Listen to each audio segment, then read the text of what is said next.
Good morning, good afternoon, and good evening, and welcome to this week's episode of The Quarterdeck. As we continue with our reading of our book, With the 1st Marine Division in Iraq of 2003, No Greater Friend, No Worst Enemy, it's time to continue the attack. The 1st Marine Division has crossed the border and headed into Iraq, and now we're looking into the dates of 20 to 21 March when Grizzly was in the attack. In our hero highlights this week, we're taking a look at the heroism and the story of Private First Class Leonard F. Mason, United States Marine Corps. Drop and give me 25. I'm the gunny. It's time for the gunning. It's time. The Quarterdeck. Lights. Get online right now. You got 10, 9, 8, 7, 6, 5, 4, 3, 2, 1, 0. Hello, my bunch of knuckle-dragging, beer-drinking, hard-charging devil dogs. You're listening to The Quarterdeck. I am your host, Miguel, the Gunny Signs. Get off the bus! I do solemnly swear that I will support and defend the Constitution of the United States against all enemies, foreign and domestic.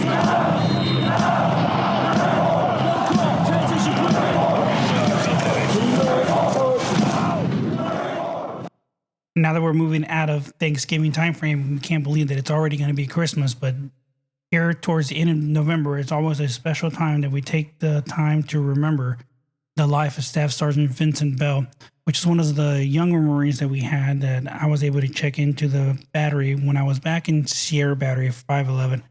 And on November 30th was when he gave his life down there in Kajaki in Afghanistan, which was the same area that I was in down there in Afghanistan. And to this day, it's still hard to believe that he's no longer here, that he's gone.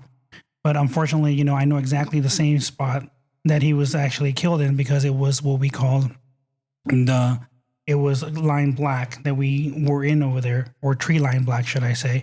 Out of all the tree lines that were over there, that was probably by far the one that was most infested with IEDs that were implanted there all the time. And so whenever it was time to do a patrol out there towards that tree line, we always had to ensure that, we had everything working and in good order, because we had to make sure that we were able to detect the IEDs that were implanted there. But along with that, also on the 22nd of November, every single year, I celebrate my birthday of the Marine Corps, of when I graduated from recruit training from Parris Island, South Carolina, with Company F, Platoon 2045.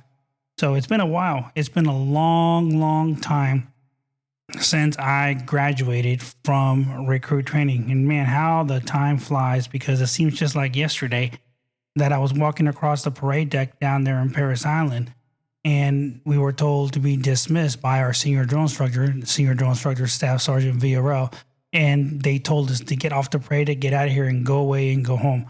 So it's a while. It's been ago. So if you think about it, that was back in 1995. So wow, we can look at it. See, in 15 was 20 years when I retired from the Marine Corps. So 15, 16, 17, 18, 19, 20, 21, 22, 23, man, 28 years ago. That is when I graduated from recruit training down there in Parris Island, South Carolina. So as you guys can see, the time does fly. And especially now that we're moving on into the holidays, it's a very, very important time and special time, especially to talk to the veterans, talk to your loved ones, the ones you're close to, the ones that you know that are basically going to be alone. Talk to them, and always remember, the VA has a crisis line that is open 24/7. That is a confidential support line where veterans can get their support. And a reminder that all you simply got to do now is dial 988 and press 1, and they're going to be connected to a counselor. And then we'll be able to talk to them 24 hours a day.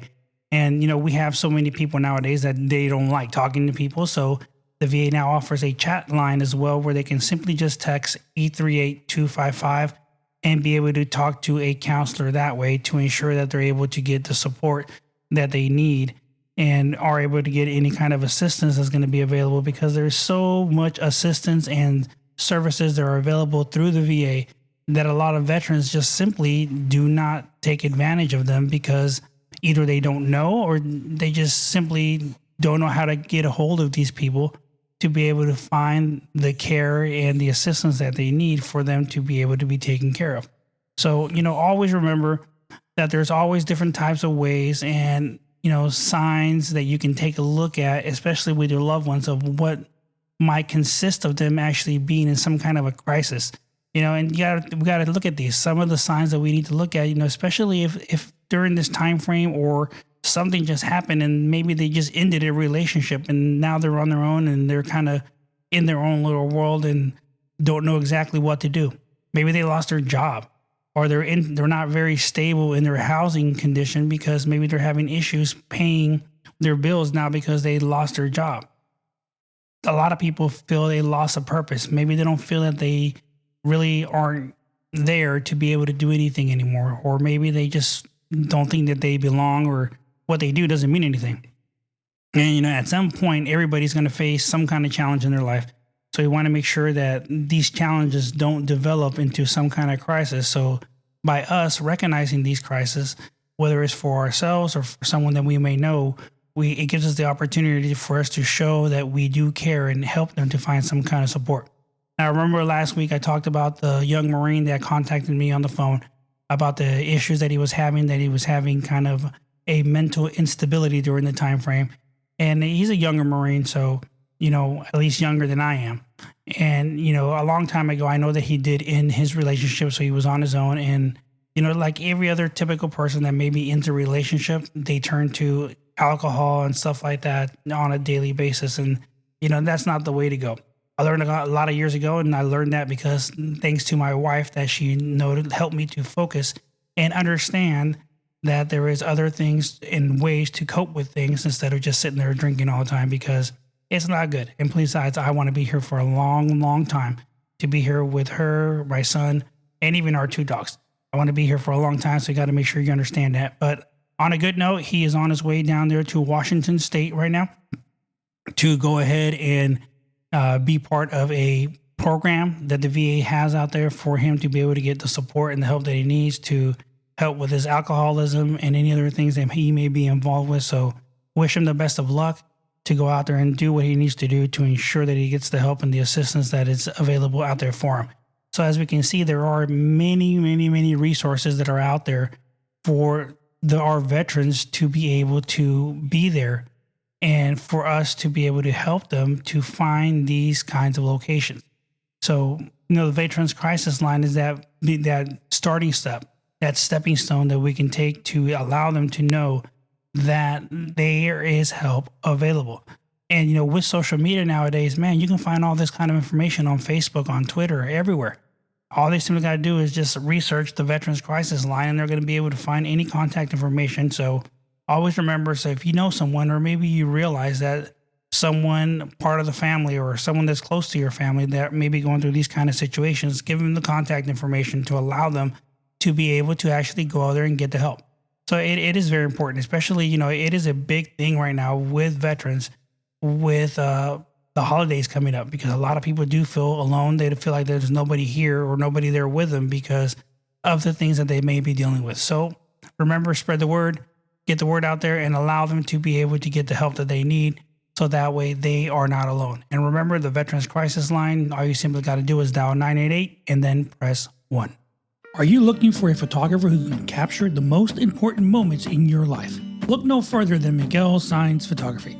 Miguel Saenz is an award-winning photographer with a passion for capturing the beauty and emotions of weddings, family portraits, and special events. With years of experience and a creative eye, Miguel Saenz will create stunning images that you'll treasure for years to come. Whether you're looking for a traditional wedding album, a unique family portrait, or a professional headshot for your business, Miguel Saenz Photography has the expertise to bring your vision to life. From the initial consultation to the final product, Miguel Saenz will work with you every step of the way to ensure that your images reflect your unique style and personality. Don't settle for mediocre photographs that simply document an event. Trust Miguel Saenz Photography to create timeless images that capture the essence of your special moments. Book your session today and experience the magic of Miguel Saenz Photography. Visit Miguel Saenz Photography online at miguelsaenzphotography.com to see examples of his work and schedule your appointment today. What we're going to do right here is go back,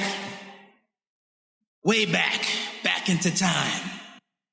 Oh boy, last week we talked about how the division now finally crossed the line of departure and actually started heading into Iraq all the way up into Baghdad.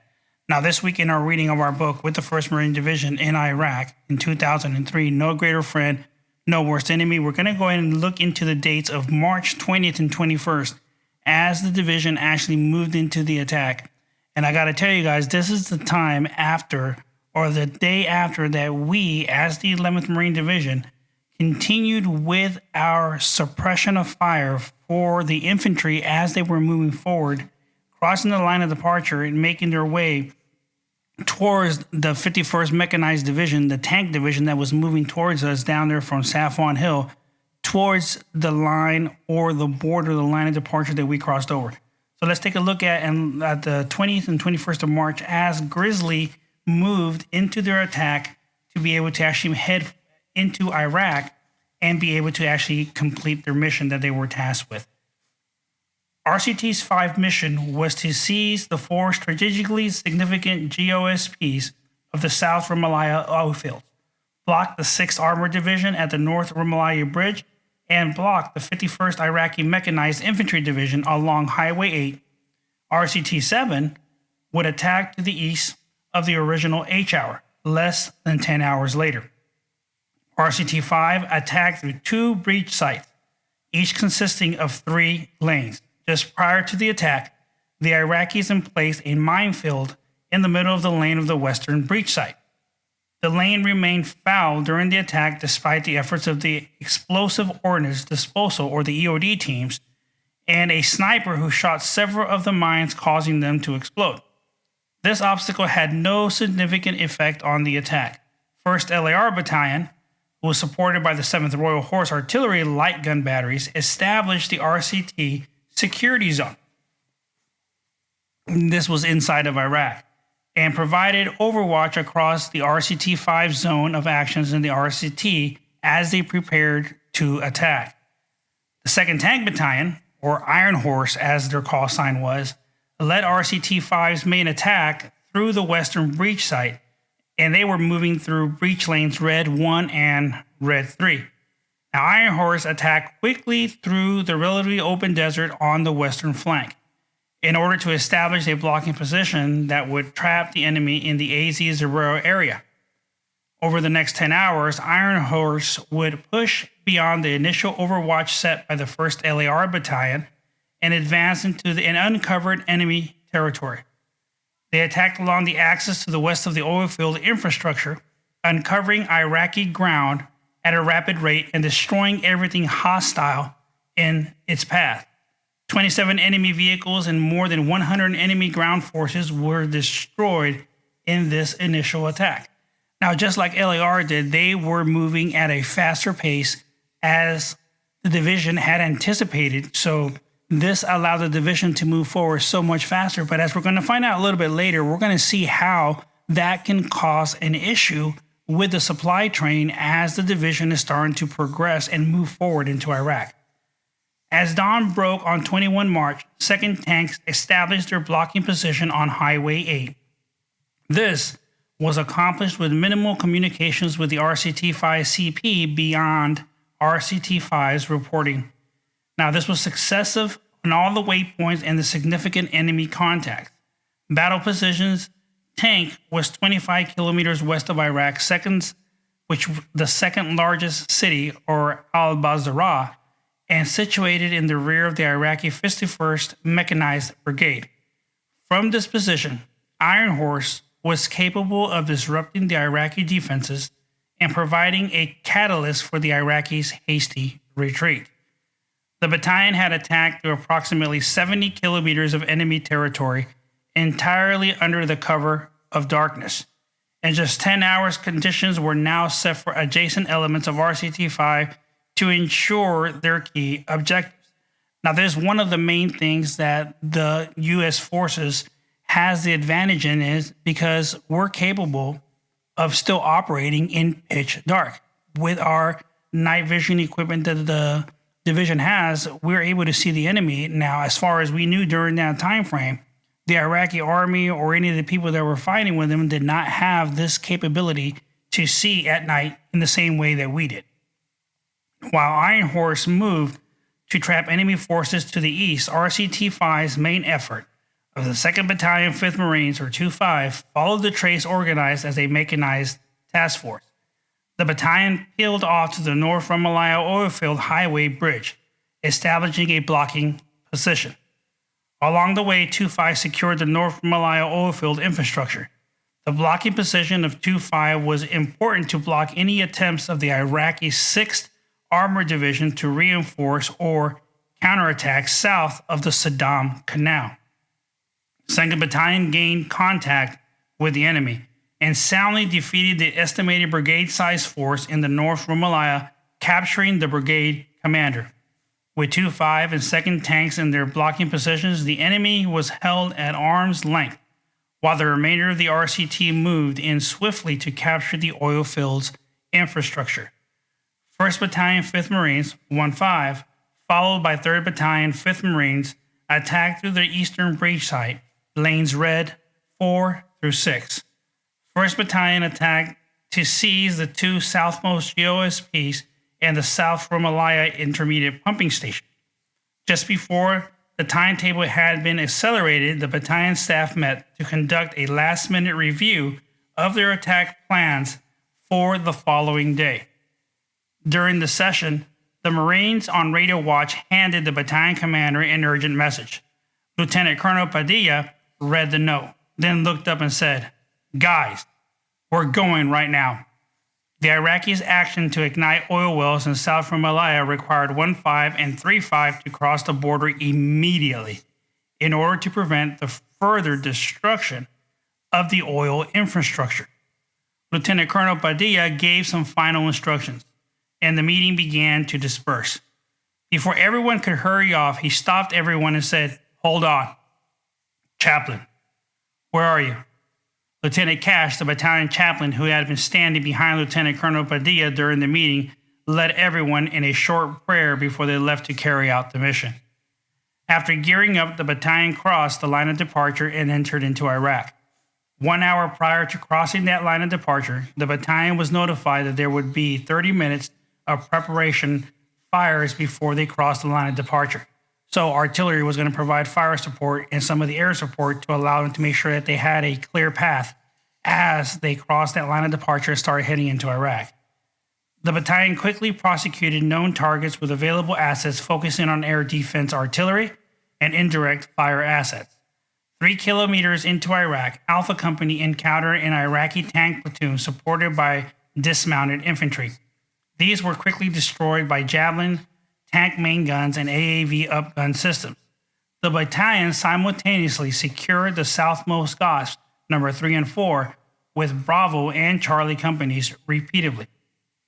During Bravo Company's attack, led by Captain Jason E. Smith, they took over 200 EPWs with little resistance. EPWs are enemy prisoners of war, for those of you that don't understand the lingo of what it means. Once GOSPs 3 and 4 were secure, Alpha Company conducted a forward passage of lines and turned east to seize the strategic intermediate pump station. Once committed to the attack, against this pump station, the battalion Alpha Company found the compound defended by more than 100 enemy soldiers. They enveloped to the objective and utilized artillery dual-purpose improvised conventional munitions, DPICMs. Now, these are just like the wrap rounds that I talked about last week, but the DPICMs, what they do is they have landmines inside of them. Now, depending on the size of the round, they could be small little mines. What they look like, they pretty much look like batteries. If you picture in your mind a D-cell battery, that's what it looks like. So it's very important that when you shoot them downrange and the enemy steps on them, they are going to explode. So as we were moving forward and progressing through the battle zone, we had to ensure that when we were maneuvering that we avoided these, because it's never 100% guaranteed that all of these mines, when they detonate, they're all going to explode. So we found a lot of them still on the ground, and this allowed the enemy to step on them and they would ignite. But the purpose of these is when they fall out of the rounds. So in other words, the cap on the bottom of the artillery shell pops off. All of these little mines pop out of there, and as they're hitting the ground, it looks like a ton of different small explosions to ensure that they are being able to actually be able to destroy the enemy as they are detonating into the ground. So that was one of the main things that we wanted to make sure that happens. Okay, and these were all used for suppression of the enemy as they were moving forward. It became clear that the enemy had established a well-prepared trench line and bunkers throughout this complex. Again, so this is why the DPICMs were very important, because they were able to go into the trenches and actually annihilate the enemy as they were waiting for the actual infantry unit to move forward through there. The Alpha Company commander, Captain Blair Sokol, moved forward with the company, directing a methodical sweep of the maze of the enemy positions, utilizing rockets, grenades, tank, and small arms fire. His men followed his direction and rapidly moved through the complex and into adjacent positions. Marines are conditioned to face danger and hardship, but nothing can adequately prepare them for the loss of one of their comrades. As the company continued its systematic clearing of the area around the pump station, they again met enemy resistance. During the fighting, the division suffered its first killed in action in Iraq. The division lured and mourned the loss of 2nd Lieutenant Thayer L. Childers of Alpha Company, 1st Battalion, 5th Marine Regiment. He was fatally wounded when an Iraqi vehicle mounted troops launched a surprise attack using civilian trucks. He died while doing the Marine lieutenants have always done in combat, leading his Marines in an attack. Wresting control of the critical infrastructure, objectives would enable the rapidly resumption of oil revenue for the newly liberated Iraqi people, giving hope to an entire generation of Iraqis. In the conclusion of the attack, the company had destroyed an estimated enemy battalion and captured in excess of 100 enemy prisoners of war. Corporal Bretton P. Gross received wounds in the same action. As the Marines destroyed the remaining enemy resistance, junior officers and NCOs leading from the front would be the hallmark of the division's action from the opening gamut in Baghdad. After the pumping station was secure, Charlie Company moved south to seize Scops No. 6 without further resistance. Once all the objectives were secure, each company's attachment of British Royal Engineers and EOD specialists utilized their specialized gear and training in the center and secure of the facilities. They proceeded to shut down the facilities without incident. So as we can see, even in the early stages of the fighting there in Iraq, they were already starting to use civilian vehicles and everything to ensure that they were able to attack the units as they move forward. Now, this was something that throughout the years to come, as the division continued to be there, in all the years that the armed forces were there, they would continue to use this tactics because it made it difficult to be able to recognize which of the civilians that were roaming around were the actual enemy. Because as we're going to see here in the future, you're going to see that the Iraqi forces dumped their uniforms and changed into civilian attire to blend in with all of the civilians that were there. So it made it difficult for us to realize and understand who really was the enemy that was out there. While 1-5 moved out of the attack in the Goss in 3 and 4, 3-5 attacked to seize Goffs 1 and 2 just to the north. Once through the breach lanes, 3-5 moved to the west of 1-5, bypassing the fight for the southmost Goffs and quickly seized Goffs 1 and 2 that were further north. These Goffs were the largest of the entire Iraqi national petroleum production capability. The Iraqis defended these with conventional artillery and infantry forces, as well as a large number of fire trenches that were located immediately adjacent to the strategic infrastructure. These fire trenches caused significant obstruction of many of the key points in the oil field infrastructure, in some cases, severely limiting rotary wing air support. The effects of the MEF and the division fires from the previous night had obviously dampened the will to fight of the enemy at the remaining Goss.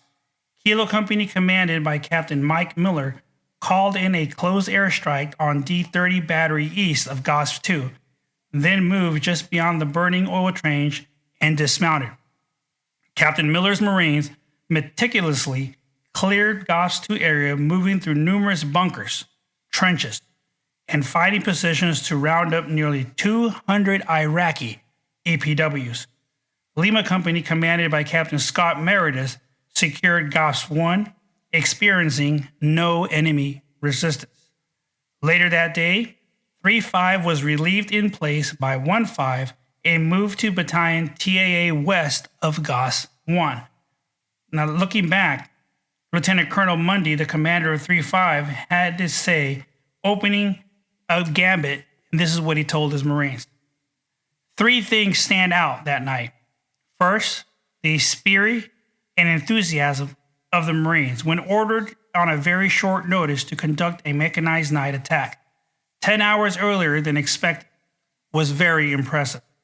Basically, they said, great, let's go. Second, the reality of this war definitely hit home when I heard Fred Padilla call in his KIA, Second Lieutenant Childers. And finally, the friction of war was, as usual, ever present and very frustrating. We had 2 breaks in contact while moving the battalion to the start point, and at one moment nearly lost our Alpha Company command group when the AAV C7 they were traveling in inadvertently blew its Halon fire extinguisher system, forcing the Amtrak to stop, dismount for 10 minutes while the staff and crew threw themselves on the ground, choking and coughing to clear their lungs. We looked back at the next day and laughed about it.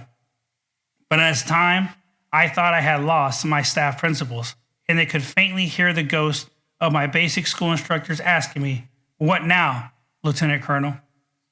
So even his mentality and everything, we can see that things happen, especially like that, what he's talking about with that AAV that inadvertently blew its halon system, its fire suppression system, and the Marines had to jump out because they were choking because of the way the system is intended to be.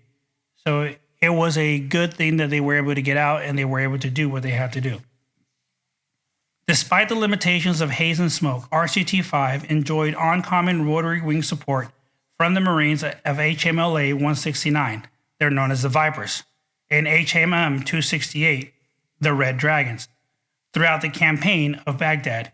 With Cobra and Huey gunships above, the CH-46s ready to rapidly evacuate the wounded, RCT-5 was never at a loss for combat power and motivation from 3rd MAW.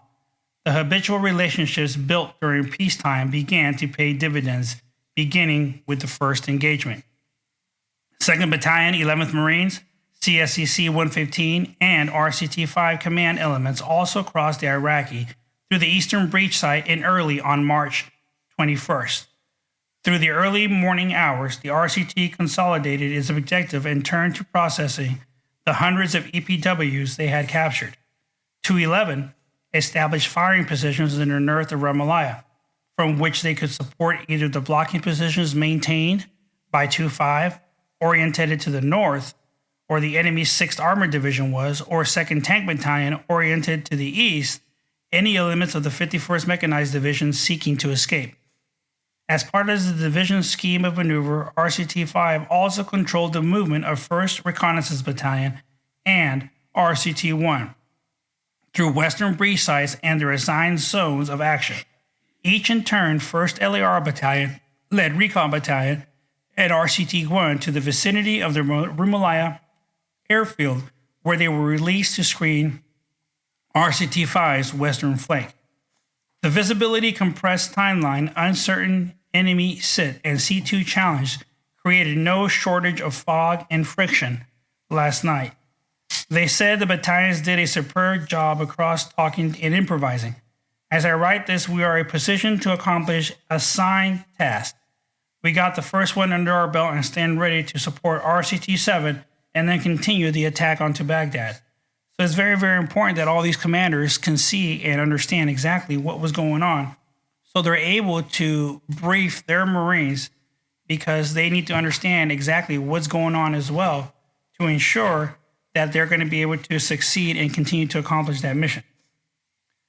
Notwithstanding the accidental timeline for the attack and the extraordinary poor visibility in the area of operations, the RCT had accomplished its initial combat mission with minimal loss of life or equipment. By 0956 Zulu time on 21 March, the desired end state was achieved, with all 4 GOSPs secure and the blocking positions in place. Battle Dashman's assessment and interviews with EPWs captured during the attack confirmed the pre-H hour estimates of brigade-sized enemy forces in both the north and the south of Rumalaya oil fields. The enemy forces in the South Rumalaya oil fields were primarily dismounted infantry, but were supported by T-55 tanks, mechanized vehicles, surface-to-air missiles, air defense artillery, mortars, long-range artillery, and multiple launched rockets. With the 1st UK Division successfully operation to seize the critical oil infrastructure on the A1 Fall Peninsula, U.S. Special Operations Units securing the offshore export terminal, and now RCT's 5 successful action to seize the South Rumalaya Gas, the only critical infrastructure task remaining was the Zubair pumping station complex, which was known as the Crown Jewel, in RCT-7's zone. With the successful securing of the last key node, the division would have achieved their first strategic success and contributed greatly to settling the conditions of the free and prosperous Iraq in the future. It was RCT-7's turn. 21 March was known as the Judgment Day for the 51st Mechanized Division.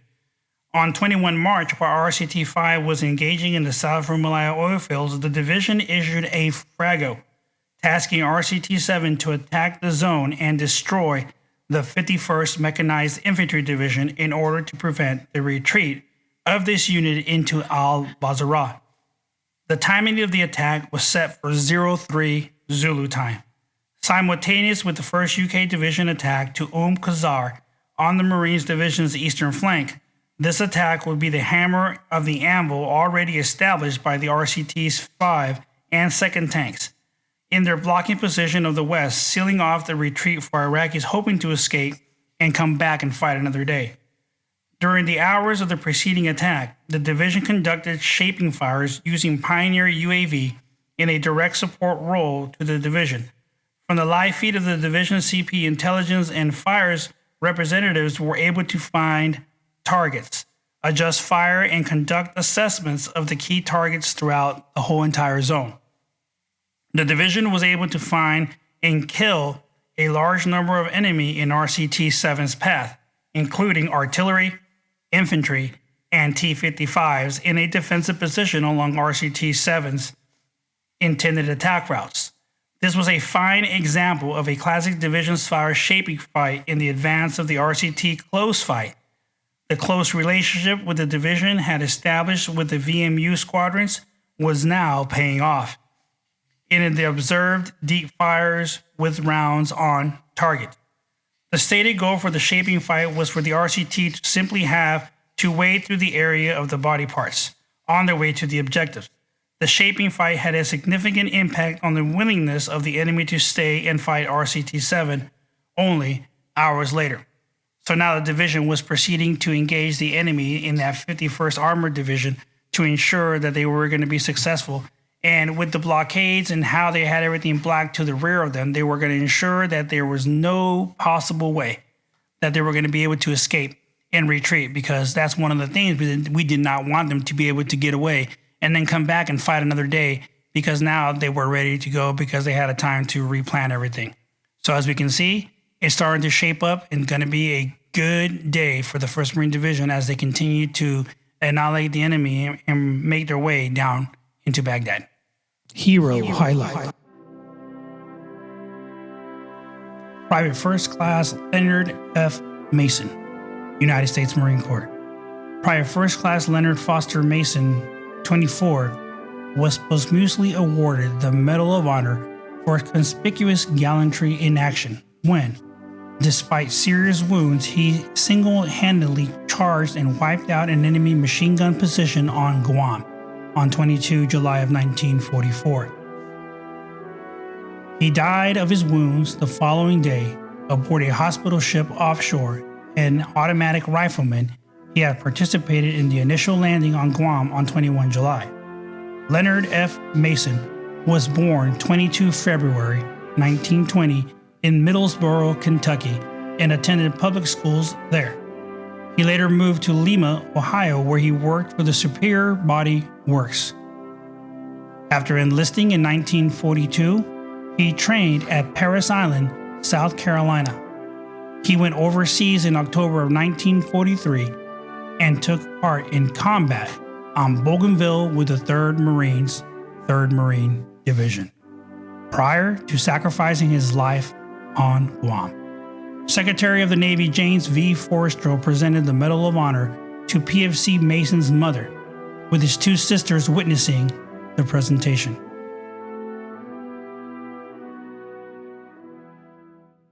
The quarterdeck. What developments the division has made now that they've crossed the border and they've secured everything that they needed to do basically on that very first night of fighting against the Iraqi armies and all their tanks and all their little air support and stuff and everything. So everything is basically done and secured on that very first day. So a very successful day of fighting for the division, or should I say night, because everything was done that night on the 20th and 21st of March. But it's leading towards a successful campaign as they make their way all the way into Iraq for that initial engagement with all those forces of the Iraqi army that were out there. Now in our hero highlights, we talked about the story of this young warrior, Private First Class Leonard F. Mason, and the things that he did. And it just continues to amaze of all of these warriors of the past that earned this Congressional Medal of Honor and how many actually came out of World War II. That the things that they continue to do, and it just continues with the ethos of the mentality of the Marines that we continue to have today.